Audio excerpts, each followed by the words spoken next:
আধ্যাত্মিক কথাবোৰ কৈছো প্ৰসংগ গুৰুজনাৰ হৈতে জড়িত হৈছে মহাপুৰুষ শ্ৰী শ্ৰী মাধৱদেৱৰ সাধনাৰ বিষয়ে বিভিন্ন প্ৰান্তত কৈছো গতিকে কথাখিনি দুই এটা প্ৰান্তত কোৱা কথাৰ দৰে মিল হোৱাটো স্বাভাৱিক গতিকে আৰম্ভণিতে এই কথাষাৰ কৈ লৈছো ঈশ্বৰৰ ভক্তি ভগৱন্তৰ ওপৰত বিশ্বাস এই যে গুৰুজনাই আমাক এক ঈশ্বৰবাদৰ কথাটো কৈ থৈ গ'ল যে এজন ঈশ্বৰ এক দেও এক হেও এক বিনে নাই কেও সেই এজন ঈশ্বৰ আপোনাৰ মোৰ বুকুত কেনেকৈ সোমায় সেই ঈশ্বৰৰ পৰা কিবা এটা নোপোৱালৈকে আমি কেনেকৈ আক্ৰোশমূলক হৈ উঠো আমি কিয় অভিযোগ কৰো যে ঈশ্বৰে আমাক কিয় নিদিলে মোৰ কাম এটা নহল কিয় নহল ঈশ্বৰে কিয় নিদিলে এই প্ৰশ্নটো প্ৰথমে ভগৱন্তলৈ থাকে আমি ঈশ্বৰক অভিযোগ দিওঁ গতিকে ঈশ্বৰক অনুভৱ কৰা এটা কাহিনী মই আৰম্ভণিতে ক'ব বিচাৰিছো পৰিয়ালটো আছিল বৃন্দাবনৰ সেই পৰিয়ালটোত চাৰিগৰাকী ল'ৰা তেওঁলোকৰ চাৰিগৰাকী সন্তান তাৰ তিনিওগৰাকী খুব শিক্ষিত খুব ভালকৈ পঢ়িলে শুনিলে তিনিওগৰাকী চাকৰি পালে তো আটাইতকৈ যিগৰাকী কনিষ্ঠ আছিল তেওঁৰ আকৌ কিছু পৃথকতা সেই কনিষ্ঠগৰাকীয়ে ৰাতিপুৱাৰ পৰা গধূলিলৈকে কেৱল ভগৱন্তৰ গুণানুকীৰ্তনে কৰি থাকে গতিকে কেৱল ঈশ্বৰ ভগতিতে বিলীন হৈ থাকে আৰু আটাইতকৈ ডাঙৰ কথা সেই কনিষ্ঠগৰাকীয়ে গীতাখনক স্বীকাৰ কৰে যে তেওঁ বিশ্বাস কৰে যে ভগৱান শ্ৰীকৃষ্ণ অৰ্জুনক কৈ থৈ যোৱা সেই প্ৰতিটো বাণী আমি বৰ্তমান সময়ত পঢ়িয়ে ফুৰিছো গতিকে আমাৰ জীৱনৰ সৈতে সংযোগ আছে গতিকে ভগৱন্তই কোৱা প্ৰতিটো কথাই সঁচা ঈশ্বৰ ভগতিত তেওঁ সাংঘাতিক বিলীন হৈ থাকে কিন্তু সমস্যাটো তাতে আহিল যেতিয়া আচলতে সেই তিনিওজন ককায়েকে চাকৰি পালে এটা সময়ত চাকৰি পোৱাৰ পাছত এটা সময়তো বিবাহ পাশত আবদ্ধ হ'বই লাগিব প্ৰকৃতিৰ নিয়ম বিবাহ পাশত আবদ্ধ হ'ল কিন্তু বিবাহ পাশত আবদ্ধ হোৱাৰ পাছতে তেওঁলোকৰ পৰিয়ালত এতিয়া আলোচনা চলে যে আমাৰ তিনিওজনেতো চাকৰি আছে আমাৰ ঘৰখনৰ সৰুজনৰ চাকৰি নাই সেইজনক আমি খুৱাই বুৱাই কিয় ৰাখিম এই যে বিয়া কৰোৱালে তিনিওগৰাকী পত্নীয়ে তেওঁলোকৰ স্বামীক খুচা বিন্ধা কৰি থাকে যে আপোনালোকেতো চাকৰি কৰিছে চাকৰি কৰি আপোনালোক তিনিওজনে এই যে সৰু ভায়েকক খুৱাই আছে যিজনে দেখোন একোৱে নকৰে অকল কৃষ্ণ নাম লৈ থাকে কৃষ্ণ কৃষ্ণ কৈ থাকে গতিকে খুৱাওক তেওঁক ভগৱানে আমি কিয় খুৱাব লাগে সেই বুলি ভাবি প্ৰথমে ডাঙৰজন ককাই ঘৰখনৰ পৰা আঁতৰি যোৱাৰ সিদ্ধান্ত পত্নীয়ে কৈছে যাবই লাগিব পত্নীৰ মন ৰাখিব লাগিব গতিকে উপায়হীন হৈ কনিষ্ঠগৰাকীক ক'লে যে মোৰ অকণমান অসুবিধা আছে মই আৰু এইখন ঘৰত থাকিব নোৱাৰো মই অকণমান মোৰ পৰিয়ালৰ সৈতে আঁতৰি থাকিব বিচাৰিছো প্ৰথমগৰাকী গ'ল আঁতৰি এতিয়া দ্বিতীয়গৰাকীও সেই সুযোগটোৱে পালে দ্বিতীয়গৰাকী পত্নীয়ে কৈছে ককাইদেউ দেখোন গ'লেই আঁতৰি তুমি কিয় যাব বেয়া পাইছা ককাইদেউ যদি আঁতৰি যাব পাৰে এইখন ঘৰৰ পৰা আমিও যাব পাৰিম ব'লা আমাৰ চাকৰি আছে আমাৰ ল'ৰা ছোৱালী আছে আমাৰ ধুনীয়াকৈ এটা চাকৰি আছে আমি ধুনীয়াকৈ খাম কি দৰকাৰ তোমাৰ ঘৰখনত থকা এই সৰুগৰাকীয়ে যি কৃষ্ণ কৃষ্ণ কৈ থাকে তেওঁক খুৱাই পিন্ধাই ৰাখিবৰ বাবে নালাগে ব'লা আমি আঁতৰি দিওঁ কাটি খাওঁ সকলোৱে বিচাৰে যে এটা চাকৰি হোৱাৰ পিছত যে ঘৰখনৰ পৰা আঁতৰি দিয়ে আজিকালি সেই ধৰণে সেইগৰাকীও আঁতৰি গ'ল এতিয়া তৃতীয়গৰাকীও একেই সুযোগ পালে দুয়োগৰাকী গ'ল গতিকে তৃতীয়গৰাকীৰ পত্নীয়েও ক'বলৈ আৰম্ভ কৰিছে বোলে দাদাহঁত দেখোন গ'লেই আঁতৰি ককাইদেউহঁত যেতিয়া গ'ল আপুনি কিয় অকলে থাকিব লাগে আপুনিতো অকলে এওঁক আৰু খুৱাই পিন্ধাই থাকিব লাগিব গতিকে এইজন থাকক যেনেকৈ থাকে আমাৰ কোনো দৰকাৰ নাই আমি যাওঁ ব'লক খুচি পিন্ধি তেওঁকো লৈ গ'ল এতিয়া তিনিওজন আঁতৰি গ'ল ঘৰখনত সেই কনিষ্ঠগৰাকীয়ে থাকিল যিগৰাকীয়ে কেৱল গীতা এখন সাৱটি থাকে যিগৰাকীয়ে কেৱল কৃষ্ণ ভকতিতেই নিমজ্জিত হৈ থাকে আৰু তেওঁ এটাই বিশ্বাস যে যি বিপদ নহওক অন্তত ভগৱন্ত আছে কিন্তু সেই তেনেকৈ থাকোঁতে অভাৱ অনাটন বাঢ়িবলৈ ধৰিলে এইটোও সঁচা যে পূৰ্বতে তেওঁৰ জ্যেষ্ঠ ভাতৃসকলে সহায় কৰিছিল এটা সময়ত যেতিয়া অভাৱ বাঢ়িবলৈ ধৰিলে তেওঁতো বিবাহ পাশত আবদ্ধ হৈছিল তেওঁৰ পত্নীয়ে কথাষাৰ সহ্য নকৰে সেই কথাষাৰকে তেওঁ কৈ থাকে যে আপোনাৰতো তিনিওজন ককাইদেউৱে চাকৰি আছিল তাৰ পাছতো আপোনাক নোখোৱালে এৰি থৈ গ'ল ঘৰৰ পৰা এতিয়া আপুনি কিবা এটা কৰক আপোনাক কিমান আপোনাৰ ভগৱানে উদ্ধাৰ কৰিছে আপুনিতো গোটেই দিনটো ঈশ্বৰৰ গুণানুকীৰ্তন কৰি থাকে এতিয়া ৰান্ধিবলৈ একো নাই মই ল'ৰা ছোৱালীক কি ৰান্ধি খুৱাম মই কি কৰি খুৱাম ল'ৰা ছোৱালীক মইতো এখন ঘৰত এতিয়া থাকিব নোৱাৰো যদি আপুনি কিবা ব্যৱস্থা নকৰে তেতিয়া কিন্তু মই ঘৰখন এৰি থৈ গুচি যাম মই ল'ৰা ছোৱালী লৈ গুচি যাম আপুনি কেনেকৈ থাকিব সেই কথাষাৰ ক'বলৈ আৰম্ভ কৰিলে যিটো সাধাৰণতে ঘৰত বয় বস্তু নহ'লে আমাৰ আইসকলৰ খং উঠে অকণমান বেছিকৈ সেইটো স্বাভাৱিক কথা গতিকে সেইখিনি কথা কোৱাৰ লগে লগে তেওঁতো অন্তৰত দুখ পাইছে যি হ'লেও তেওঁ এটা বিশ্বাস আছিল যে লগে লগে গীতাখন উলিয়াই আনিছে, গীতাখন লুটিয়াই চাইছে, তাত নৱম অধ্যায়ৰ 22 নম্বৰ শ্লোকত যি কথা লিখা আছিল যে ভক্তসকলৰ যি আছে সেয়া ৰক্ষণাবেক্ষণৰ দায়িত্ব ভগৱন্তৰ, কিন্তু শুদ্ধ মনেৰে তুমি ভকতি কৰা, তোমাৰ অভাৱ অনাটন হবলৈ নিদিয়াকৈ ৰখাটো মোৰ দায়িত্ব, সেয়া ভগৱন্তই কৈ থৈ গৈছে। গতিকে সেই কথাষাৰ তেওঁ বাৰে বাৰে প্ৰশ্ন উত্থাপন কৰিছে যে এই যে কথাষাৰ লিখা হৈছে এই কথাষাৰ ভুল নেকি কৰবাত। ভগৱন্তই যে ক'লে যে তুমি যদি মোক শুদ্ধ অন্তৰে ভকতি কৰা মই তোমাক প্ৰতি মুহূৰ্তত সহায় কৰিম, কিন্তু ক'তা মই দেখোন সদায় ভকতি কৰি আছো, মই সদায় প্ৰাৰ্থনা কৰিছো, তোমাকেই ভজি আছো, অথচ আজি মোৰ অভাৱ হৈছে তুমিতো মোক সহায় কৰা নাই। গতিকে কথাষাৰ মিছা নেকি। তেওঁ ভাবিলে গীতাখনটো পৰৱৰ্তী সময়ত সংস্কৰণ উলিওৱা হৈছিল নতুন, হয়তো প্ৰিণ্টিং মিষ্টেক হ'ব পাৰে নেকি, হয়তো প্ৰিণ্ট কৰোঁতে ছপা কৰোঁতে তাত আকৌ কিবা ভুল কোনোবাই নিজামতে কিবা এটা লগাই দিলে নেকি, এইটো চাগে ভগৱন্তই কোৱা কথা হ'বই নোৱাৰে। যদি ভগৱন্তই কৈছে ভগৱন্তই কিয় সহায় কৰা নাই ভক্তক, সেই কথাটোকে ভাবি তেওঁ অকণমান ঈশ্বৰৰ ওপৰত খং উঠিল, আৰু ঈশ্বৰৰ ওপৰত খং উঠি তেওঁ সেই শ্লোকটোকে কাটি দিলে। ৰঙা কলম এটা আনি সেই শ্লোকটো কাটি দিছে যে এইটো মই স্বীকাৰ নকৰোঁ, এইটো ভগৱানে নাই, এইটো কি স্বীকাৰ কৰিম, নগ'লে কাটি গীতাখন জপাই ঘৰৰ পৰা ওলাই গৈছে। নাই ভগৱান চগৱান নাই, এইবোৰ বিশ্বাস কৰিব নোৱাৰি, গুচি গ'ল ঘৰৰ পৰা ওলাই। কিন্তু আচৰিত কথা, দুপৰ বেলা সেইখিনি সময়তে ঘৰখনলৈ এজন যুৱক আহিছে, সুদৰ্শন এগৰাকী যুৱক।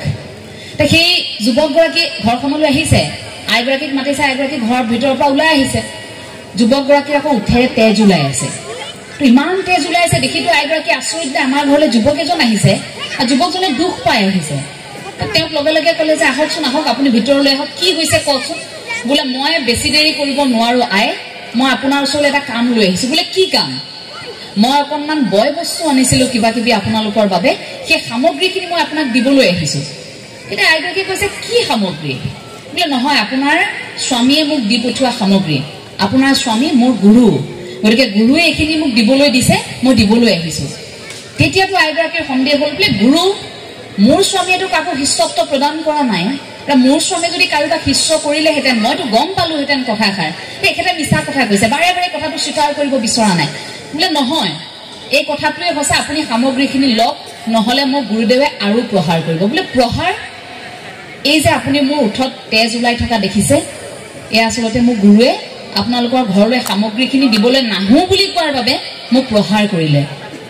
তেতিয়াতো আইগৰাকী আচৰিত হৈছে, আৰে মানুহজন কেনেকুৱা মানুহ, তেওঁতো আজিলৈকে কাকো প্ৰহাৰ কৰা নাই, কিয় বা তেনেকৈ মাৰিব লাগে উঠেৰে তেজ ওলাই অহাকৈ। তেওঁ অলপ কষ্টও পাইছে, আৰু যি কি নহওক বুলি সামগ্ৰীখিনি ৰাখি থলে।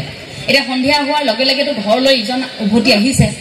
বাপ ঘৰলৈ উভতি আহি দেখিছে যে আইগৰাকী আজি মাত কথা মিঠা, ভাল ব্যৱহাৰ, ইমান ধুনীয়াকৈ ব্যৱহাৰ কৰিছে, ধুনীয়াকৈ পানী এগিলাচ দি লাহেকৈ কৈছে, হেৰি নহয় আপুনি বাৰু মই অকণমান খং কৰিলোৱেই, সেইবুলি বাৰু আপুনি সেই ল'ৰাজনক তেনেকৈ প্ৰহাৰ কৰিব লাগে না, আৰু সিমানখিনিনো বয় বস্তু একেলগে দি পঠিয়াই নে, আৰু যদি কিনিব পৰা ক্ষমতা আছিলে ইমান দিন কিয় কিনা নাছিল আপুনি, যে আজি হঠাৎ ইমানখিনি বয় বস্তু আপুনি ক্ৰয় কৰি আনিছে।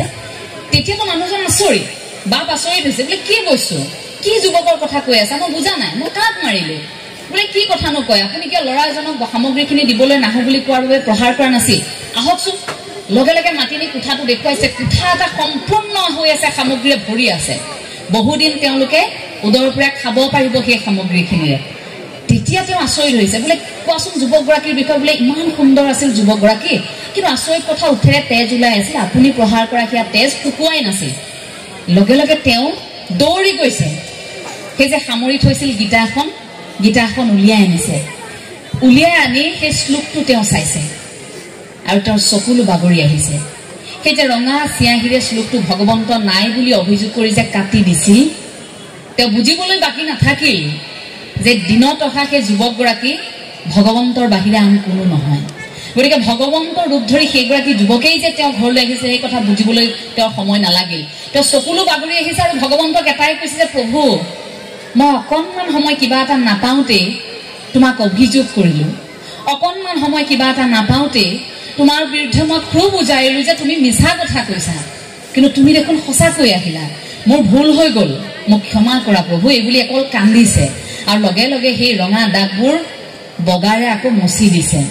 সেই যে ওঠত তেজ ওলাই আছিল, সেয়া ৰঙা চিয়াঁহীৰে কাটি দিয়াৰ বাবে সেই যুৱকগৰাকীৰ তেজ ওলাই আছিল।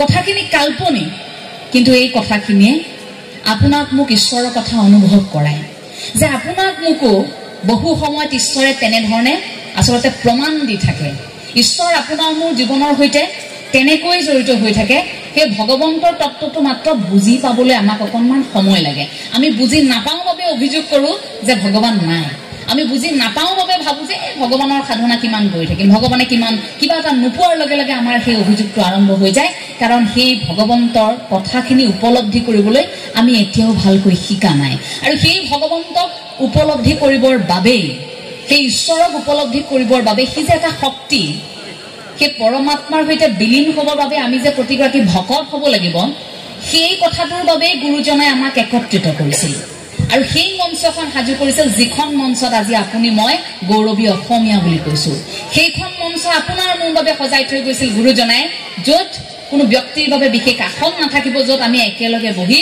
গুৰুৰ গুণানুকীৰ্তন কৰিব পাৰোঁ হৰি ভকতিত নিমজ্জিত হ'ব পাৰোঁ সেইখন সমাজত আজি আপুনি মই আছোঁ গতিকে মহাপুৰুষীয় আদৰ্শত থকাটো আপোনাৰ মোৰ বাবে গৌৰৱৰ কথা লাজৰ কথা নহয় মহাপুৰুষ শ্ৰী শ্ৰী মাধৱদেৱে সেইগৰাকী জগতগুৰু শ্ৰীমন্ত শংকৰদেৱ গুৰুজনাক গোটেই বিশ্বতেই জিলিকাই তুলিবলৈ চেষ্টা কৰিছিল সেইগৰাকী মহাপুৰুষ শ্ৰী শ্ৰী মাধৱদেৱে গুৰুজনাৰ প্ৰতিটো দিশক কেনেকৈ সাঙুৰি তাক সাধনা কৰি কেনেকৈ ৰাইজৰ মাজত উপস্থাপন কৰিব লাগে সেইখিনি কৰিছিল আৰু সেইগৰাকী মহাপুৰুষ শ্ৰী শ্ৰী মাধৱদেৱৰ আশীৰ্বাদ আপোনালোক প্ৰত্যেকৰে হীৰত আছে এই ঠাইখিনিত যেন মহাপুৰুষ শ্ৰী শ্ৰী মাধৱদেৱৰ স্মৃতি জড়িত হৈ আছে জগতগুৰু শ্ৰীমন্ত শংকৰদেৱ গুৰুজনাৰ স্মৃতি জড়িত হৈ আছে কাৰণ সত্ৰৰ এনে অনুষ্ঠানত আপুনি চাব আধ্যাত্মিক এক অনুষ্ঠানত আচলতে এই যে কিছু সময় পূৰ্বে যে বাপে ক'লে যে ভকতৰ হৃদয়ে হৃদয়ে জগতগুৰুজনা আছে আৰু আমাৰো হৃদয়ত যদি ভকতি আছে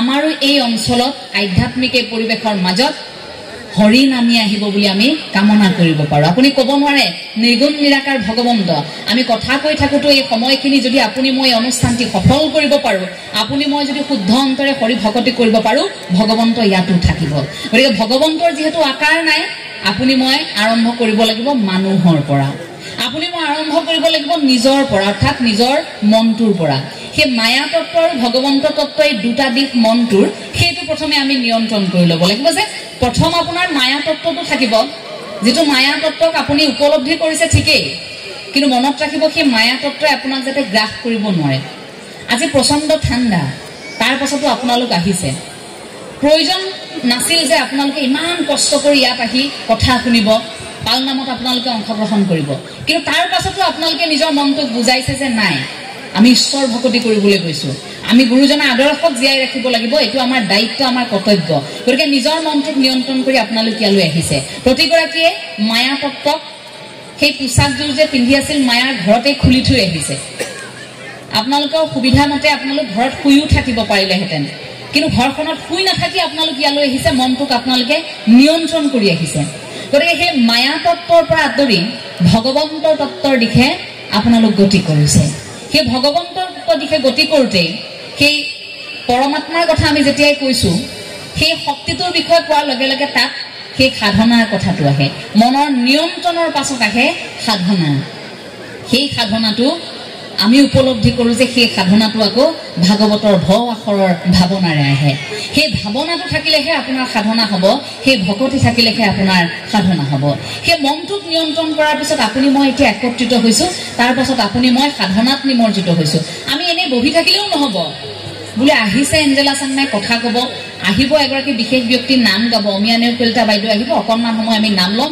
কিন্তু আমি তাত সোমাব পৰা নাই আমি বিষয়বস্তুত সোমাব পৰা নাই আমি অনুভৱে কৰিব পৰা নাই এই নাম আমি কিয় লৈছোঁ কৃষ্ণ বুলি যে কৈছোঁ আমি কিয় কৈছোঁ কৃষ্ণ নামে দুটিয়া ফল ৰাখিবা যতনে নেৰিবানে ৰিবা বান্ধৱ জীৱনে মৰণে আৰু যে কয় হৰি অ হৰি চৰণে লাগু অভয় চৰণে শৰণ মাগো এই যে হৰি কৃষ্ণ কৃষ্ণ নামটো যে আমাক সযতনে ৰাখি কঢ়িয়াই ফুৰিব কৈছে কেনেকৈ সেই নামটো কঢ়িয়াই ফুৰোঁতে উচ্চাৰণ কৰি ফুৰোঁতে আপোনাৰ সাধনা হয় ভকতিটো আপোনাৰ তাতেই হয় এই যে হৰি বুলি কৈ যে হৰি ভকতিত বিলীন হৈছোঁ কাৰোবাৰ ঈশ্বৰৰ ওচৰত যে আমি নিজক যে উজাৰি দিছোঁ আমাৰ একো নাই প্ৰভু ভগৱন্ত তুমিয়েই দিছা এই মনুষ্য শৰীৰটো এই যে উজাৰি দিছোঁ সেইটোৱে আমাৰ সাধনা আৰম্ভণি খোজটো আমাৰ সেইটোৱে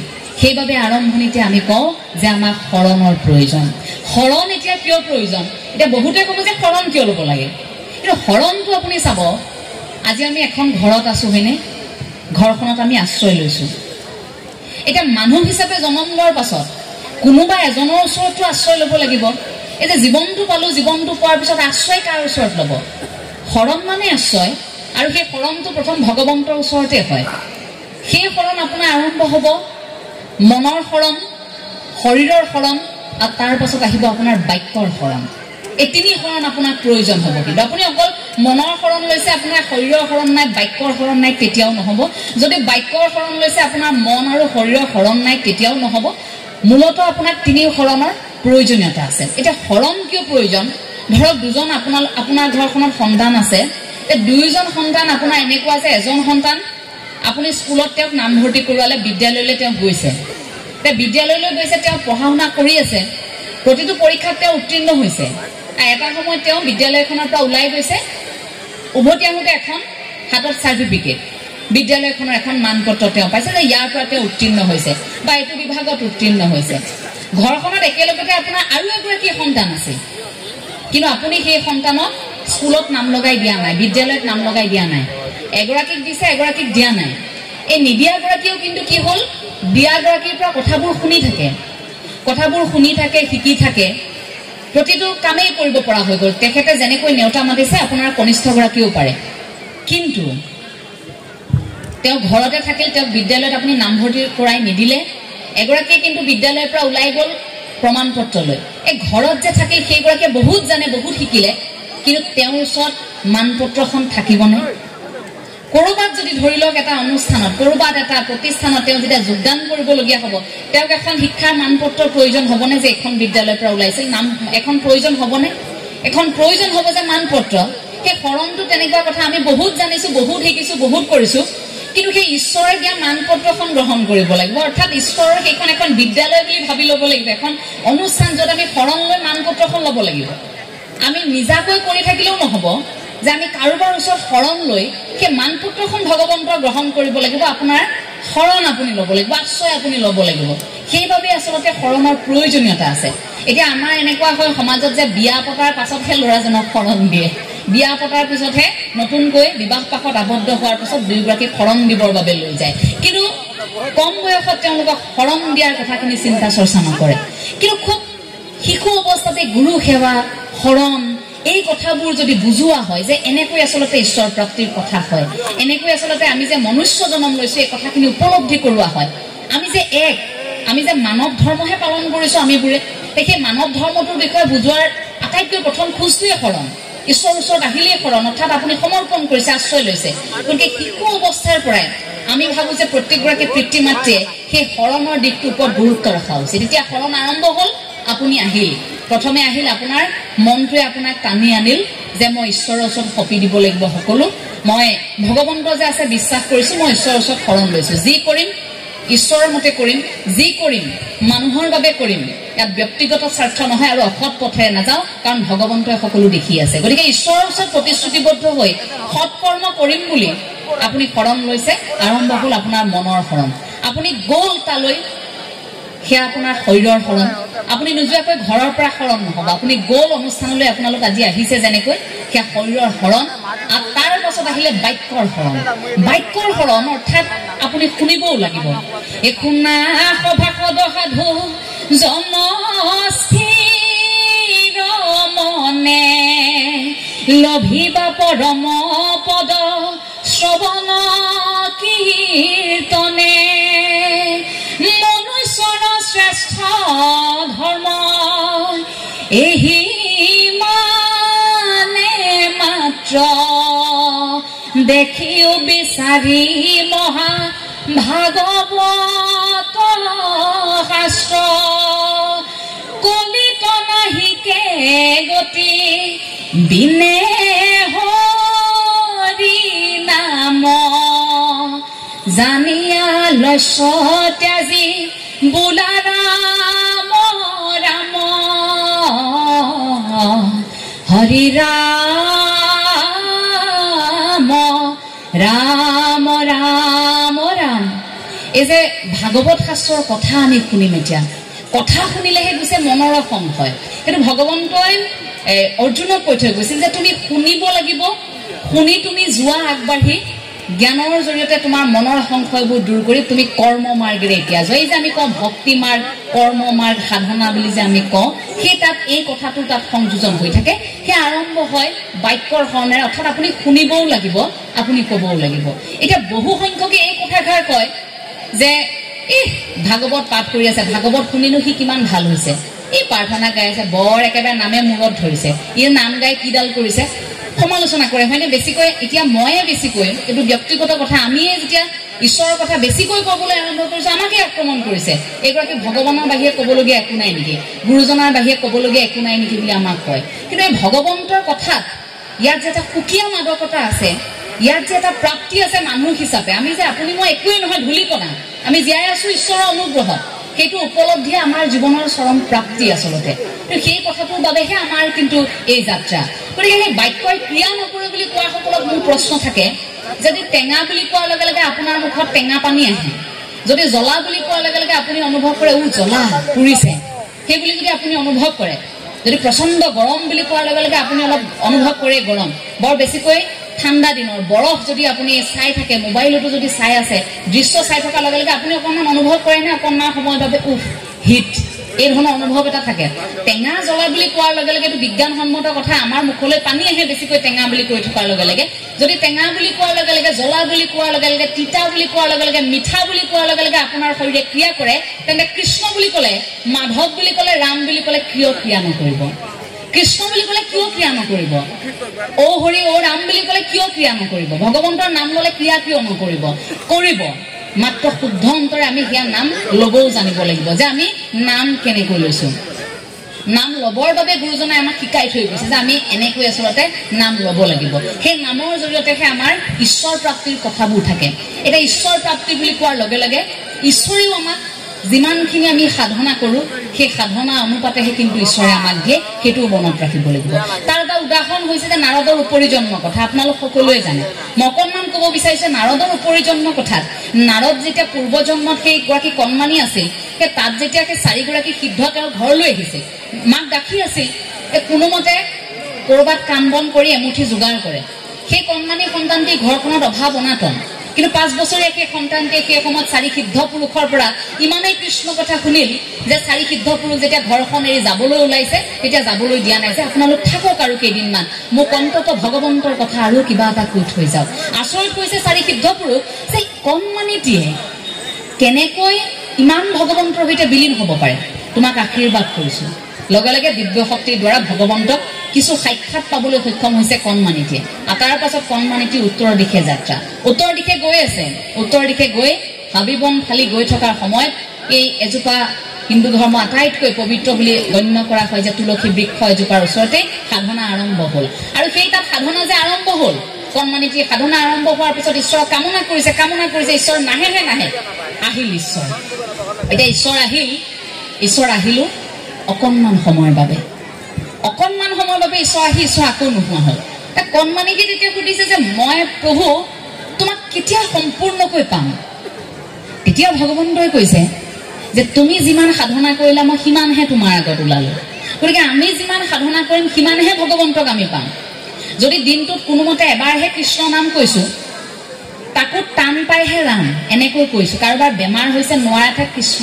আৰু কোনোবা ভকত আহিছে নোৱাৰা থাক কৃষ্ণ গতিকে তেনেকৈ কোৱাৰ পিছত সেই ওপৰজনো ইমান অকৰা নহয় যে আপুনি এদিন কৰিব তেওঁৰ গোটেই জীৱনটো আপোনাক সহায় কৰি থাকিব নামটো শুদ্ধ অন্তৰে আপুনিও ল'ব লাগিব আপুনি যিমান সাধনা কৰিব ওপৰত থকা যেনেও সিমানেই দিব গতিকে সেই কণমানিগৰাকীক ভগৱন্তই যেতিয়া তেনেকৈ কৈছে ভগৱন্তই আৰু এটা কথা লগত সংযোজন কৰি দিলে যে বিকল্প আছে বিকল্প কি যেতিয়া তুমি পৰৱৰ্তী সময়ত যেতিয়া পাৰিষদীয় তনু হিচাপে জন্মগ্ৰহণ কৰিবা তেতিয়া কিন্তু তোমাৰ মুখত ঈশ্বৰৰ নাম থাকিব তুমি নাৰায়ণ নাম ল'বা আৰু মোক তুমি কাষতে পাবা তাৰ পাছতে সেয়া নাৰদৰ জন্ম আৰু সেইবাবে লাজ এৰি ভয় এৰি শংকা এৰি গোটেই জীৱন সদায় নাৰায়ণৰ নাম লৈ থাকিল কৃষ্ণ নাম লৈ থাকিল নাৰদে আৰু সেই নাৰদে তাৰ পাছত ব্যাসক অনুৰোধ জনাইছিল যে কিবা এটা কৰক আপুনি এই যে মানুহখিনি এই যে মনুষ্যবোৰ আহিব পৰৱৰ্তী সময়ত যেতিয়া জন্ম লভিব এই যুগবোৰ যেতিয়া শেষ হৈ অন্য যুগৰ আৰম্ভ হ'ব কেনেকৈ জীয়াই থাকিব এওঁলোক থাকিবৰ বাবে আপুনি এভাগী শাস্ত্ৰ লিখি উলিয়াওক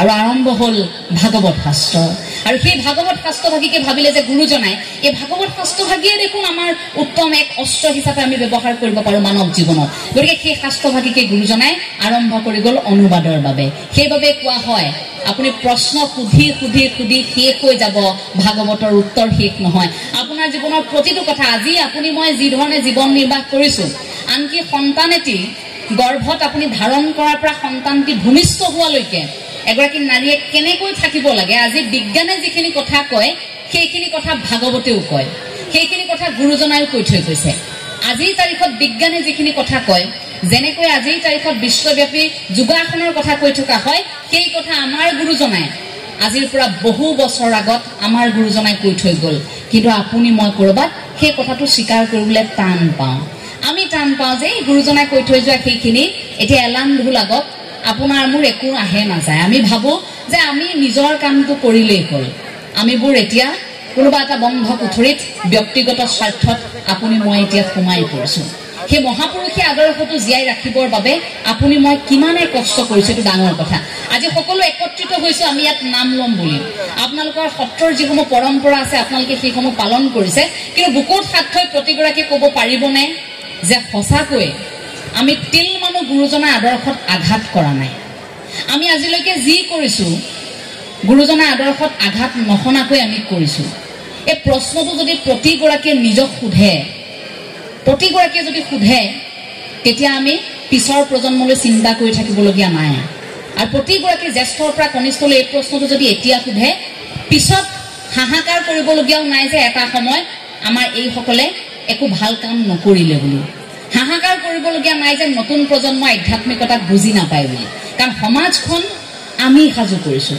জ্যেষ্ঠসকলে সাজি থৈ যোৱা সমাজখন ইমানো শৃংখলিত নহয় যে কেৱল কনিষ্ঠসকলে বা নতুন প্ৰজন্মইহে তাক বিশৃংখল কৰিল আধ্যাত্মিকতাৰ পৰিৱেশ আপুনি মই ৰচনা কৰিছোঁ আৰু তাক জীয়াই ৰখাৰ দায়িত্বটো আমাৰ অসমৰ প্ৰতিগৰাকী লোকেই আচলতে আধ্যাত্মিক কিন্তু বুজিবলৈ অকণমান মাত্ৰ সময়ৰ প্ৰয়োজন এই যে শৰণৰ কথা আপোনালোকক ক'লো শৰণৰ লগে লগে মনৰ শৰণ বাক্যৰ শৰণ শৰীৰৰ শৰণৰ লগে লগে আমাৰ জীৱনশৈলীৰ কথাও কিন্তু এতিয়া চাব লাগিব আমিবোৰ এতিয়া অতি আধুনিক হ'বলৈ গৈ আছোঁ আৰু বিশ্বায়নৰ সময়ত আমি অতি আধুনিক হ'বলৈ গৈ থাকোঁতে এনেকুৱা হৈছে আমাৰ পুৰণিকলীয়া যিবোৰ নীতি নিয়ম সেইবোৰ আমি পালন কৰিবলৈ অকণমান বেয়া পাওঁ আৰু অতি আধুনিক হ'বলৈ গৈ থকা এই স্বভাৱবোৰৰ বাবে আমি ক'ৰবাত আমাৰ শিপাডাল আমি পাহৰি গৈছোঁ খাদ্য আমি কি খাইছোঁ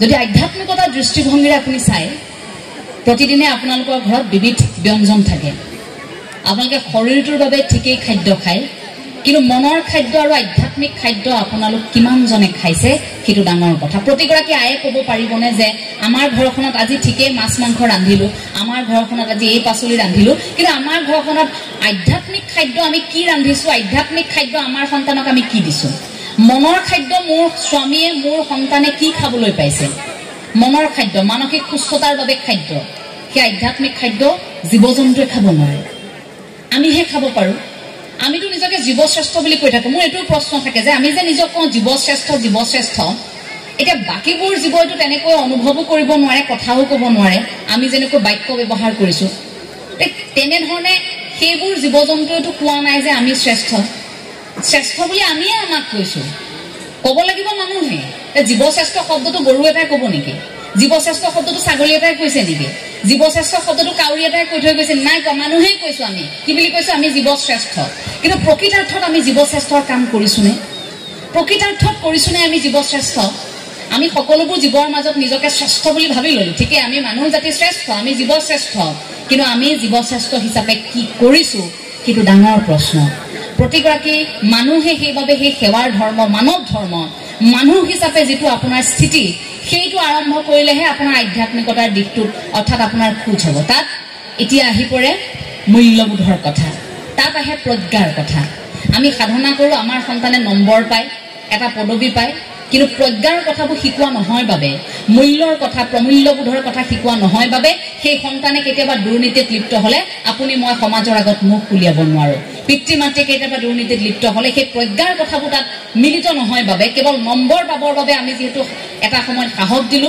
যন্ত্ৰ কৰি পেলালো সেইবাবে পিছত সেই প্ৰজ্ঞাৰ কথাবোৰ নিহিকালো বাবে আমি এটা সময়ত কাম দিবলগীয়া হয় গতিকে সেই কথাটো কিন্তু আমি প্ৰত্যেকই আচলতে এতিয়া উপলব্ধি কৰিব লাগিব আমাৰ সমাজত সাম্যবাদৰ এটা ধাৰা এই সাম্যবাদৰ ধাৰাটো আপুনি মই আগবঢ়াই নিব লাগিব গুৰুজনাই দেখুৱাই থৈ যোৱা বাটেৰে কষ্ট পাওঁ যেতিয়া সাম্যবাদৰ এই ধাৰাটোত নগৈ আমাৰ মাজত খোৱা কামোৰাবোৰ আৰম্ভ হ'বলৈ ধৰিছে আমি এক ঈশ্বৰবাদৰ কথা কৈছোৱেই কিন্তু এক ঈশ্বৰবাদৰ কথা ক'বলৈ যাওঁতে আমাৰ মনবোৰ কিয় মিল হোৱা নাই বোলে মতৰ ভেদ থাকিব পাৰে আপোনাৰ মতটো মোৰ সৈতে নিমিলাটো স্বাভাৱিক কথা কিন্তু মনবোৰ অমিল হোৱাটোৱে আমাৰ মাজত বিশৃংখলতাৰ সৃষ্টি কৰে গতিকে সেই মনৰ অমিল নোহোৱাকৈ মতৰ অমিল থাকক মনৰ অমিল নোহোৱাকৈ আমি কিমান আগবাঢ়িব পাৰিছোঁ নিজৰ দিশটোত কাম কৰিব পাৰিছোঁ সেইটো কিন্তু ডাঙৰ কথা গ্ৰামাঞ্চলৰ প্ৰেক্ষাপটত একতাবোৰ দেখিবলৈ পোৱা যায়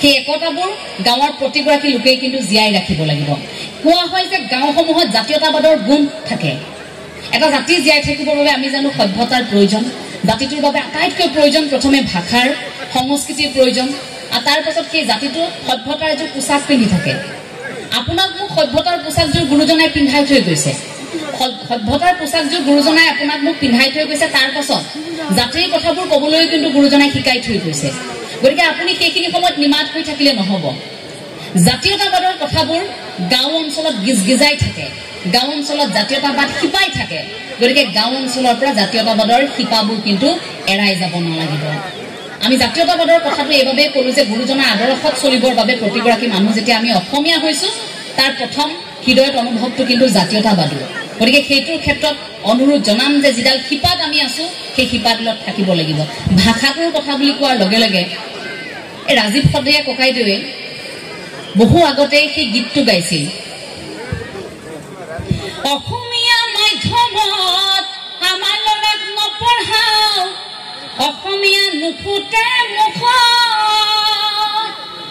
মামী পাপা বুলি মাতিলেহে ভাল পাওঁ আই পিতাই নিশিকাও লাজত মামী পাপা বুলি মাতিলেহে ভাল পাওঁ আই পিতাই নিশিকাও লাজত সেইগৰাকী জাতীয়তাবাদী কণ্ঠশিল্পী আজি আমাৰ মাজত নাই তেনে জাতীয়তাবাদী গীত গোৱা জাতীয়তাবাদৰ ভেটিত কাম কৰা বহু ব্যক্তি আমাৰ মাজৰ পৰা হেৰাই গৈছে তেওঁলোকে গান গাই থৈ গৈছে কোনোৱে কবিতাৰ মাধ্যমেৰে কৈ থৈ গৈছে কোনোৱে ভাষণৰ মাধ্যমেৰে কৈ থৈ গৈছে নাই আপুনি মই সেই সময়ত গ্ৰহণ নকৰোঁ আপুনি মই গ্ৰহণ নকৰোঁ গুৰুজনাই জীয়াই থাকোঁতে কোৱা কথাবোৰ গুৰুজনাই জীয়াই থকাৰ সময়ছোৱাত এই মানুহ জাতিৰ পৰা অশান্তি পোৱা নাছিল নেকি মহাপুৰুষ শ্ৰী শ্ৰী মাধৱদেৱে মানুহ জাতিৰ পৰা অশান্তি পোৱা নাছিল নেকি অসমীয়া সমাজৰ পৰা পাইছিল মৃত্যু হোৱাৰ পাছত সেই আদৰ্শবোৰ প্ৰতিষ্ঠা কৰিবলৈ এতিয়াও যুঁজি থাকিবলগীয়া হৈছে এতিয়াও অসমত এনে ব্যক্তি আছে যিসকলে গুৰুজনাকে নস্যাৎ কৰিব বিচাৰে এতিয়াও অসমত এনে ব্যক্তি আছে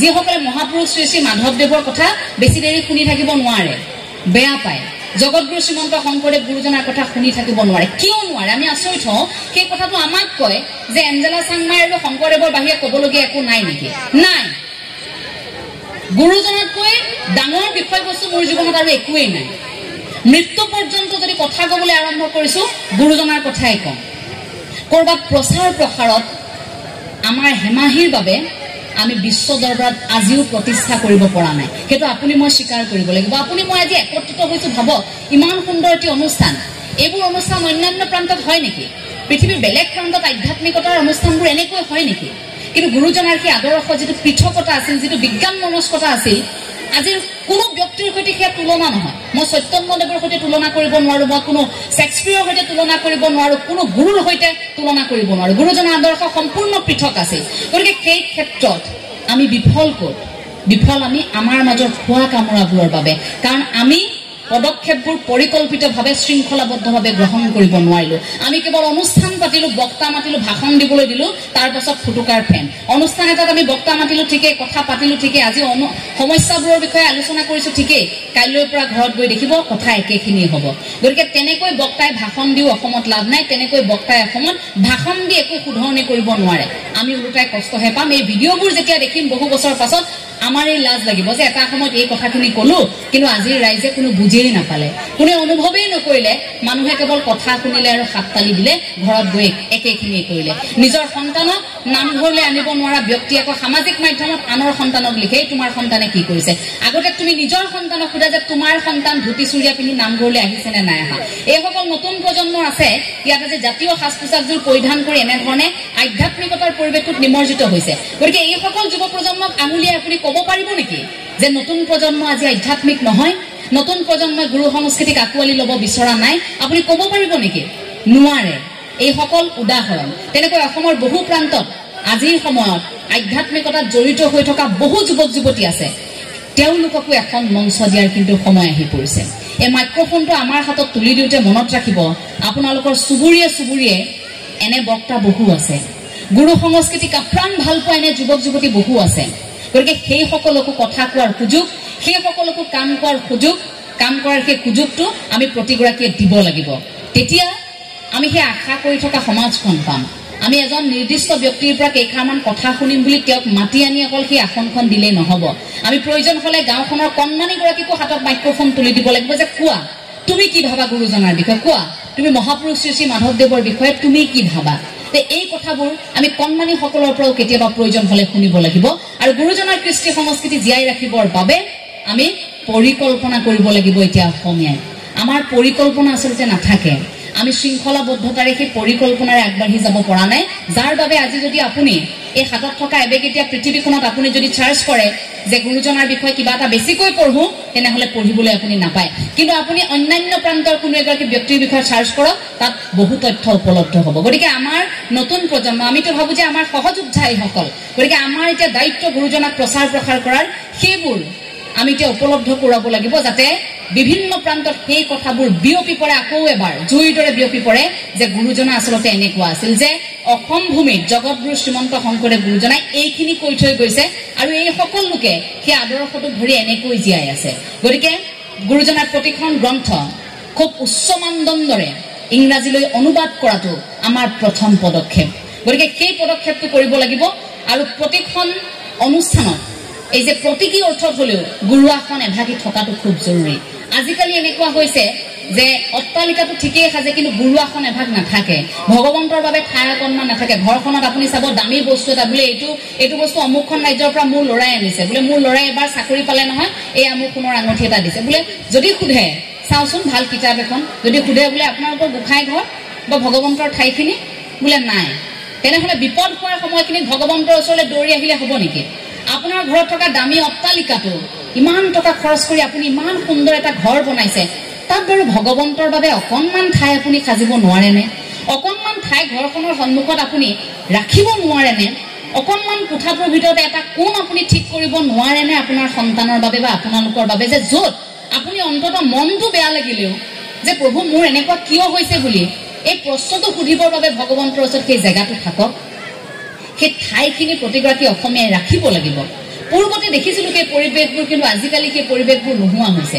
ঈশ্বৰৰ বাবেও জাগা নোহোৱা হৈছে ঠাই নোহোৱা হৈছে ভাবক আৰু অথচ আমি ঈশ্বৰকৈ ঘূৰি ফুৰিছোঁ বোলে ঈশ্বৰক আপুনি যি ৰূপত কামনা কৰিব সেই ৰূপতে আপুনি ঈশ্বৰক পাব আপুনি গোটেই দিনটো ভগৱন্তক কামনা কৰিছে ঈশ্বৰক আপুনি নাপাবও পাৰে শুদ্ধ অন্তৰে আপুনি অকণমান সময় ভকতি কৰিছে ঈশ্বৰক আপুনি পাব পাৰে এটা চুৰ কৰি এনেকৈ আহি আছে এঠাইত ভাগৱত ব্যাখ্যা হৈ আছে ব্যাখ্যাকাৰে ভাগৱত ব্যাখ্যা কৰি আছে এতিয়া চুৰটোৱে ৰাইজেতো খেদি আহিছে চুৰটো ৰাইজে সি ভাবিছে যে ৰাইজৰ মাজতে সোমাই দিওঁ ভাগৱতো চলি আছে এইখিনি সময়ত ইমান আধ্যাত্মিক পৰিৱেশ মোক কোনেও ইয়াত নামাৰে বোলে চুৰটো এনেকুৱা মানুহৰ ভিৰতে কোনোবা এডোখৰত দিলে নহয় বহি এতিয়া খেদি অহা মানুহখিনিয়েতো চুৰটোক বিচাৰি পোৱা নাই চুৰটো কলৈ গ'ল দেখিছে সন্মুখত ভাগৱত পাঠ চলি আছে এতিয়া চুৰটোতো ধৰিব নোৱাৰে সেইখিনিত চুৰেও সেইখিনি সময়ত আৰু অভিনয় কৰোঁতে চুৰটো সঁচাকৈয়ে সেই ভগৱন্তৰ কথা শুনি ইমান বিলীন হৈ গ'ল শুনি আছে কথা এফালে ভাগৱত ব্যাখ্যাকাৰে ব্যাখ্যা কৰি আছে কৃষ্ণৰ কথা বৰ্ণনা কৰিছে শ্যাম সুন্দৰৰ কথা কৈ আছে যে ভগৱন্ত আচলতে এনেকুৱা যে ভৰিত সোণৰ পায়েল পিন্ধি থাকে ভৰিত সোণৰ নুপুৰ কঁকালত এই কৰধনি পিন্ধি থাকে ডিঙিত সোণৰ গলপতা মূৰত সেই কিৰীটি থাকে ময়ূৰ পাখি থাকে সোণ লাগি থাকে গতিকে সোণ খটোৱা সম্পূৰ্ণ তলৰ পৰা ওপৰলৈকে গোটেই ভগৱন্ত জিলিকি থাকে সোণ ৰূপেৰে এনেকৈ আচলতে শ্যাম সুন্দৰ ইমান সুন্দৰ এটা চেহেৰা লৈ থাকে এতিয়া চুৰৰ মনটোতো চুৰতে থাকিব চুৰে ভাবিছে যে আয়ো দেখি মই ইমান দিন কাক বিচাৰি আছিলোঁ কাৰ ঘৰত মই চুৰ কৰিছিলোঁ, এইজনক পালে দেখোন মোৰ এতিয়া গোটেই জীৱনে ঠিক হৈ যাব। ভাবিছে এইজনটো তলে ওপৰত সোণ পিন্ধি থাকে। তেওঁ তেতিয়ালৈকে ভবাই নাই যে ভগৱন্তৰ কথা কৈ আছে। চোৰে ভাবিছে যে কি এবাৰ যদি কিবাকে লগ পাই যাওঁ এই শ্যাম সুন্দৰ বোলাজনক ক'ত থাকে এতিয়া তেওঁ ৰৈ আছে ভাগৱত শেষ হোৱালৈ। তাৰ ভাগৱত শেষ হ'ল, ভাগৱত শেষ হোৱাৰ লগে লগে ভাগৱত ব্যাখ্যাকাৰৰ কাষলৈ আহিছে, বোলে হেৰি নহয় প্ৰভু আপুনি এতিয়া কথা কওকচোন, আপুনি যে ক'লে যে সোণ ৰূপ পিন্ধি থকা এইজন এতিয়া ক'ত থাকে তেওঁ বোলে কি ভাবিলে আয়ো দেহি একে নিমৰ্জিত হৈ গৈছে পাঠত। ভাবিলে তেওঁতো ভবাই নাই এতিয়ালৈকে যে চুৰ। বোলে কিয় বৃন্দাবনত থাকে, ধুনীয়াকৈ কৈছে বৃন্দাবনত থাকে। মই এতিয়া গ'লে পাম নে সুধিছে চুৰটোৱে। পাব, এতিয়াতো সন্ধিয়া হ'ল, আপুনি গৈ থাককচোন আগবঢ়াবলৈ। কেনেকৈ যাম? আপুনি বাছেৰেও যাব পাৰে, খোজকাঢ়িও যাব পাৰে, আপুনি ৰেলেৰেও যাব পাৰে। তেওঁ ভাবিছে যে ভগৱন্তক কামনা কৰিছে হয়তো, কিন্তু চুৰটোৱে ভাবিছে যে তেওঁ কিবাকে যদি পাই যাওক হৈ গ'ল আৰু জীৱন সুখেৰে আৰু বাকী চোৱা। লগে লগে একদম আৰম্ভ কৰিছে যাত্ৰা। এতিয়া বৃন্দাবন পালেগে, এতিয়া নাই নহয় কৃষ্ণ তাত, শ্যাম সুন্দৰ নাই। বিচাৰিছেহে বিচাৰিছে, ইফালে বিচাৰিছে সিফালে বিচাৰিছে, নাই। অলিয়া বলিয়া হৈ ঘূৰিছেহে ঘূৰিছে। তাৰ বাটে বাটে ঘূৰি পোৱা মানুহবোৰক সুধিছে যে বোলে শ্যাম সুন্দৰ ক'ত আছে, ভগৱন্ত ক'ত আছে। মানুহবোৰে ভাবিছে হে ভগৱানক বিচাৰি আহিছে, ভগৱানকো চিনি নাপায় নে, মানে শ্যাম সুন্দৰকো চিনি নাপায় নে বুলি ভাবিছে। সেই শ্যাম সুন্দৰক চিনি নোপোৱা চুৰটোৱে তেওঁক কোৱাইছে যে বোলে সেই আপুনি ইয়াতে বহি থাকক, ইয়াতেই পাব। সেইখিনিত বহি আছে, নাই পোৱা। বোলে যাওক আপুনি এই মন্দিৰটোলৈ যাওক, আপুনি শ্যাম সুন্দৰক তাতেই পাব। বোলে শ্যাম সুন্দৰ ক'ত? তাতো মন্দিৰটোত বহি আছে, নাই পোৱা। তাৰ পাছত এজনে ক'লে যে বোলে আপুনি এটা কাম কৰিব লাগিব, আপুনি যেনেকৈ কামনা কৰিছে তেনেকৈ সেইজনক মাতিব লাগিব, শ্যাম সুন্দৰক আপুনি কামনা কৰক। যি নাই নাই সাধনা কৰাই ভাল আৰু চোৰে আৰম্ভ কৰি দিছে আৰু। কিন্তু চোৰটোৱে ইমান একান্ত মনেৰে ভগৱন্তক সেই ৰূপটোতে কামনা কৰিলে, ভগৱন্ত আহিবলৈ বাধ্য। ভগৱন্ত আহিল, দেখা দিলে। দেখা দিয়াৰ লগে লগে আচৰিত কথা যে চোৰটোৱে যে ইমান সময় যে সেই যে শ্যাম সুন্দৰ সেই ৰূপটোত যে কামনা কৰি ভাবি আছিল যে দেখাৰ লগে লগে মই এইখিনি খুলি ল'ম, এইখিনি মই চুৰ কৰিব পাৰিম। কিন্তু আচৰিত কথা, দেখাৰ লগে লগে তেওঁৰ সহ্যবৃত্তি নিমিষতে নোহোৱা হৈ গ'ল। লগে লগে তেওঁ মানে আৰে এইটো ভগৱন্ত। লগে লগে তেওঁ সেই যে আশীৰ্বাদ ভগৱন্ত লাভ কৰিলে, লগে লগে সেই গুণটো তেওঁ নোহোৱা হৈ গ'ল। বোলে প্ৰভু মোৰ ভুল হৈ গ'ল, আপুনি দেখোন ভগৱন্ত, মইতো আপোনাৰ কথা কৈছে বুলি ভবা নাই। আপোনাৰ বৰ্ণনাটো এনেকৈ দিছে যে এজন যুৱক সোণ ৰূপ পিন্ধি থাকে, মই সেই বুলিহে আহিছিলো আপোনাৰ কাষলৈ। তাৰ পাছত ভগৱন্তই কৈছে বাৰু ঠিক আছে, তোমাৰ ভুল হ'ল, তুমি উপলব্ধি কৰিছা, এতিয়া কোৱা যে তোমাক কি বৰ লাগে। বোলে মোক একো বৰ নালাগে। নহয়, তুমি সাধনা কৰিছা, সেই সাধনাত মই আহিছো তোমাৰ কাষলৈ, তুমি কিবা এটা ল'বই লাগিব বৰ, তুমি কোৱা কি লাগে। এটা ক'লে যে মই যেতিয়াই আপোনাক কামনা কৰোঁ তেতিয়াই যাতে মই আপোনাক পাওঁ, আৰু যি ৰূপত কামনা কৰোঁ সেই ৰূপে যাতে মই আপোনাক পাওঁ। তো সেই বুলি কৈ তাৰ পৰা ভগৱন্তও নোহোৱা হ'ল। সেই চোৰটো আৰু মনত বিৰাট ফূৰ্তি, সাংঘাতিক ফূৰ্তিত একদম আহি প্ৰথমে ভাগৱত ব্যাখ্যাকাৰক লগ কৰিছে। লগ কৰি বোলে কৈছে আজি লগ পাই আহিলো নহয়। ব্যাখ্যাকাৰে কৈছে এই 7 দিন 7 ৰাতি ভাগৱত মই ইয়াত এনেই টেটু ফালি আছো, ইয়াত ভাগৱত পঢ়ি পঢ়ি মই হেৰি হোৱা নাই, মই ভাগৰি পৰিছো। ইয়াত ভাগৱত পঢ়ি পঢ়ি মই ভগৱন্তক লগ পোৱা নাই, আৰু তুমি অকণমান সময়তে ভগৱন্তক লগ পাই আহিলা, কি মিছা কথা কোৱা হে। বোলে নহয় আমি লগ পাইছো, মই লগ পাই আহিছো, মই সাধনা কৰিছো। এতিয়া ব্যাখ্যাকাৰে নুশুনে কথাষাৰ, কি কথা কবলৈ আহিছে। ব্যাখ্যাকাৰে নুশুনে। তেওঁ বোলে নহয় তুমি আনি দেখুওৱা, আকৌ এবাৰ তুমি সাধনা কৰা। তেওঁ আকৌ এবাৰ ভকতি কৰিছে। আৰু তাৰ পাছত ভগৱন্ত নাহিল, কিন্তু ভগৱন্তই অকণমান সময়ৰ বাবে সেই ভাগৱত ব্যাখ্যাকাৰীক উপলব্ধি কৰোৱালে যে তুমি 7 দিন 7 ৰাতি শুদ্ধ অন্তৰে ভগৱানক কামনাই কৰা নাই, তুমি পাঠ ঠিকেই কৰিছা, কিন্তু এয়া তুমি ব্যৱসায়িক ভিত্তিত কৰি আছা, গতিকে তোমাৰ ক্ষেত্ৰত সেইবাবে ভগৱন্তৰ দৰ্শন হোৱা নাই। সেই চোৰটোৱে অকণমান সময়তেই ঈশ্বৰক এনেভাৱে কামনা কৰিলে যে ভগৱন্তও আহিবলৈ বাধ্য। গতিকে সেই অকণমান সময় সাধনাটোতে আচলতে সেই ভগৱন্ত যে আহিল, সেইটোত আপুনি মই বুজিব পাৰোঁ যে আমি কেতিয়াবা সেই অকণমান সময় আমি সময় মিলাব পৰা নাই, কিন্তু অকণমান সময় ভগৱানক কামনা কৰিছোঁ, প্ৰাৰ্থনা কৰিছোঁ, কিন্তু সেই অকণমান সময়টোৱে কিন্তু আমাৰ বাবে বহু গুৰুত্বপূৰ্ণ। সেই অকণমান সময়তে কিন্তু ভগৱন্তই আপোনাক মোক আচলতে কৃপা কৰিব। সেই ভগৱন্তৰ আশীৰ্বাদতে আপুনি মই আছোঁ। আধ্যাত্মিকতাত আপোনালোক প্ৰতিগৰাকী থাকক, আপোনালোক প্ৰতিগৰাকীয়ে শিপা ধৰি থাকক, মই তাৰেই কামনা কৰিম। সময় যথেষ্ট হৈছে, গতিকে বেছি দীঘলীয়া কৰিলে মোৰ আকৌ গৈ পাওঁতে বহু সময় লাগিব, কথাখিনি সামৰিবও লাগিব।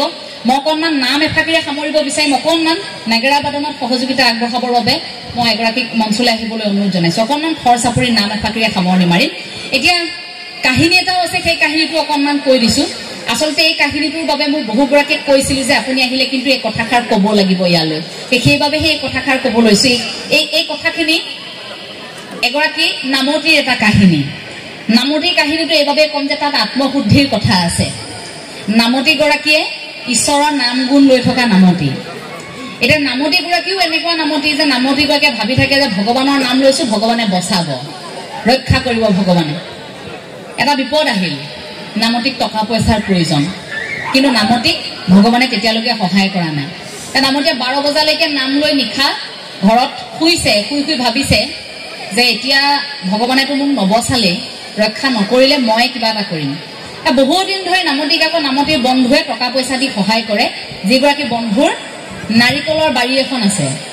গতিকে সেইগৰাকী বন্ধুৰ নাৰিকলৰ বাৰীতে ভাবিলে নামতি এওঁটোতো আছে, এইবাৰ টকা নোখোজো, মই নিজেই কিবা এটা কৰোঁ। কি কৰা যাওক, ৰাতি নাৰিকলখিনি উঠাই দিয়া যাওক। লগে লগে পুৰা পৰিকল্পনা কৰি তেওঁ গৈ তাত পালেগৈ, নাৰিকল গছৰ ওপৰত উঠিল। কিন্তু দুৰ্ভাগ্যবশতঃ নাৰিকল গৃহস্থৰ টিঙত। গৃহস্থৰ টিঙত যেতিয়া প্ৰকাণ্ড নাৰিকল পৰিছে, ভাবকচোন কেনেকুৱা শব্দ হ'ব। শব্দ হোৱাৰ লগে লগেতো গৃহস্থ সাৰ পাইছে, বাহিৰলৈ ওলাই দেখিছে নাৰিকল গছৰ ওপৰত চোৰ। চোৰ দেখি গোটেই ৰাইজক জগাইছে, বোলে চোৰ আহিছে, চোৰ আহিছে। গোটেই গাঁৱৰ ৰাইজ আহিল, একত্ৰিত হ'ল। ওপৰলৈ দেখিছে নাৰিকল গছৰ ওপৰত উঠি আছে চোৰ। বোলে ইয়াক নমাই আন। এইবাৰহে মৰিলো। নামতিয়ে ভাবিছে শেষ প্ৰভু, 12 বজালৈকে তোমাৰ নাম ললো, তাৰপিছতো ফল নধৰিলে। যেনে তেনে মই কিবা এটা নিজেই মিলাইছিলো এইটো কৰিম বুলি, তাৰপাছতো তুমি মিলাই নিদিলা। এতিয়া তললৈ যাওঁ নে মই ওপৰলৈ যাওঁ, তুমিয়ে কোৱা। কিবা এটা অন্তত মিলাই দিয়া, তললৈ গ'লেতো এইসকলে মোৰ পিঠি বহল কৰিব। ৰাইজ তলত সাংঘাতিক উগ্ৰ হৈ আছে। তাৰ পাছত নামতিয়ে কি কৰিলে, ওপৰৰ পৰা ঈশ্বৰক চিন্তা কৰি নাম জুৰিলে। হে কিনো তোমাৰ লীলা প্ৰভু, কিনো তোমাৰ লীলা, হে বৈকুণ্ঠলেহে আনিম বুলি গছত উঠাই দিলা। তলৰ মানুহখিনি ভাবিছে আয়ুধি আমাৰ নামতি দেখোন। বোলে কি গাইছে, কিনো তোমাৰ লীলা প্ৰভু, কিনো তোমাৰ লীলা, বোলে বৈকুণ্ঠলৈ আনিম বুলি গছত উঠাই দিলা। আয়ো দেহি আমাৰ নামতি কি হৈছে, কিয় গৈছে বৈকুণ্ঠলৈ, কোনে নিছে বৈকুণ্ঠলৈ। আকৌ গাইছে, হে কিনো তোমাৰ লীলা প্ৰভু, কিনো তোমাৰ লীলা, হে বৈকুণ্ঠলেহে আনিম বুলি গছতে উঠাই দিলা। আয়ো দেখি নামতিক নমাই আনগেও, নামতি চুৰ কৰিব নোৱাৰে, কিবা এটা হৈছে। কোনেনো নিলে বৈকুণ্ঠলে, নমাই আনিছো। লগে লগে নামতিক নমাই আনিছে ৰাইজে। নমাই আনি ৰাইজে সেৱা শুশ্ৰূষা কৰি সুধিছে, বোলে কি হ'ল আপুনি কওকচোন। নামতি আৰু লাজে লাজে আৰম্ভ কৰিছে, বোলে কথা এটা নহয়, কালি আৰু শুই থাকোতে জানেনে বাপ এজন আহিল, প্ৰভুৱে আকৌ বগা সাজযোৰ পিন্ধি আছে। এতিয়া মোক প্ৰভুৱে কৈছে বোলে আহক, ৰথখন বাহিৰত সাজু হৈ আছে, আমি অকণ বৈকুণ্ঠৰ পৰা আহোঁ। মই কৈছো মোৰ অলপ বেলেগ সমস্যা আছে, টকা পইচা যোগাৰ কৰিবলগীয়া আছে, মই নোৱাৰো। কিন্তু প্ৰভুৱেও নামানে, মোক জোৰ কৰি লৈ আহিছে। ৰথত উঠিলো, তাৰপিছত দেখিছো ৰথখন দেখোন লাহে লাহে ওপৰলৈহে গৈ আছে। ওপৰলৈ গৈ গৈ দেখিছো হঠাৎ ৰথখন লাগি ধৰিছে, আৰু শব্দ এটা হৈছে। দেখিছো তললৈ চাইছো আপোনালোক আছে। চাওকচোন বাৰু, এই বৈকুণ্ঠলৈ আনিম বুলি বাৰু প্ৰভুৱে এনেকুৱা কৰিব লাগেনে। ৰাইজে ভাবিছে হাইও দেহি, এই মানুহটো নিমাখিত মানুহজন আমাৰে ঘৰত নাম কীৰ্তন কৰি থাকে, তেওঁকনো বাৰু এনেকুৱা কৰিব লাগেনে। যি কি নহওক, তেওঁ সকলোৱে কিন্তু তেতিয়া সহায় কৰিছে।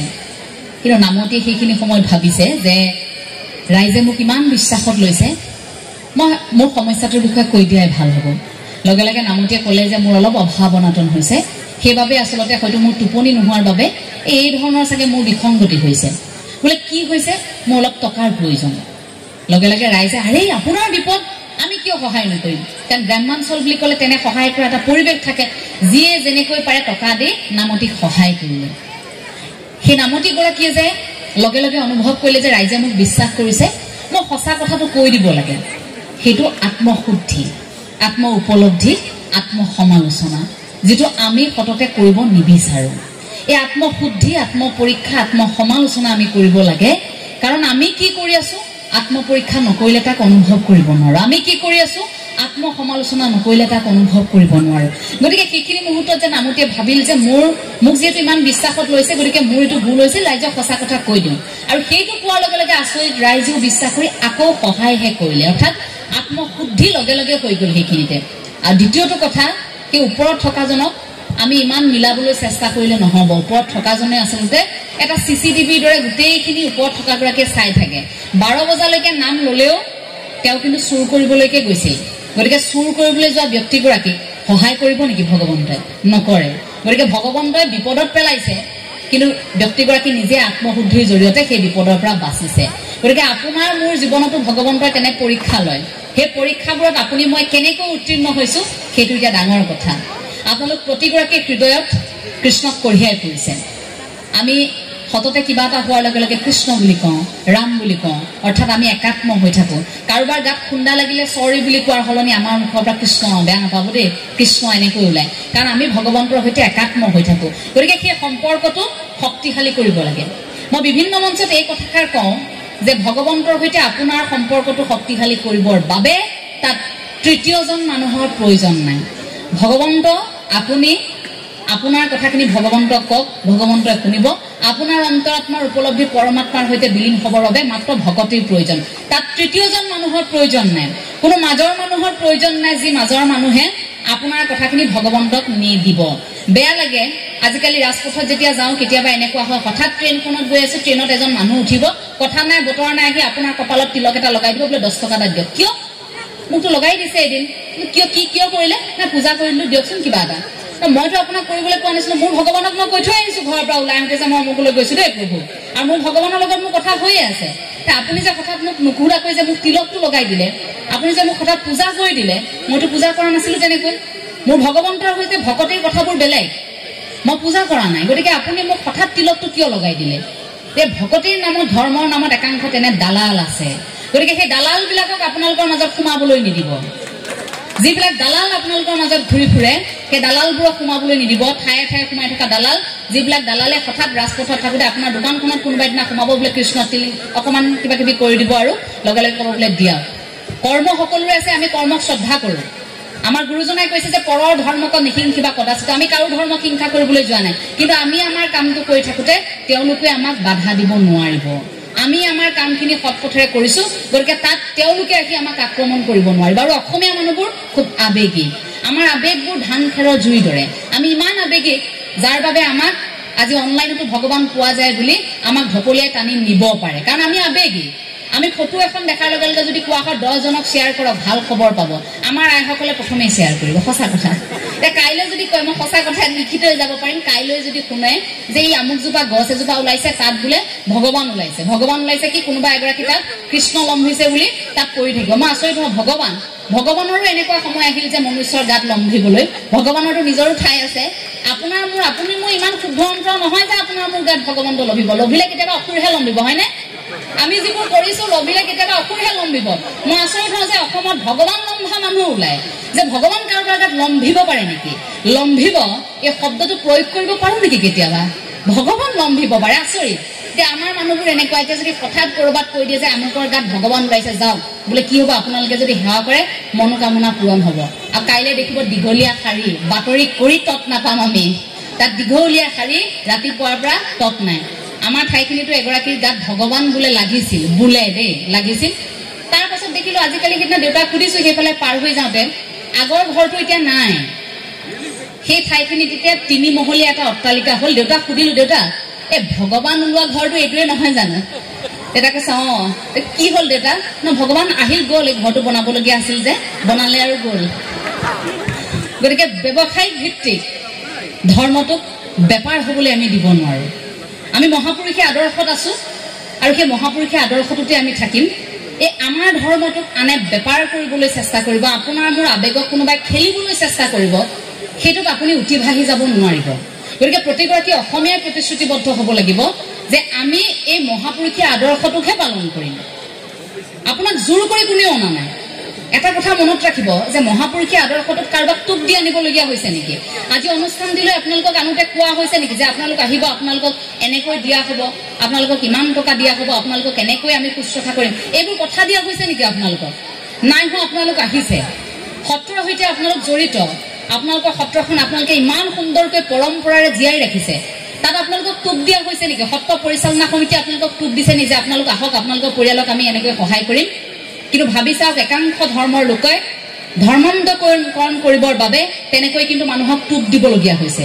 গতিকে তেনেকুৱা টোপত আপুনি মই উঠি ভাহি নাযাওঁ। টোপ খাবলৈ গ'লে সেই বৰলিত লগা মাছটোৰ দৰে আপোনাৰ মোৰ অৱস্থা হ'ব।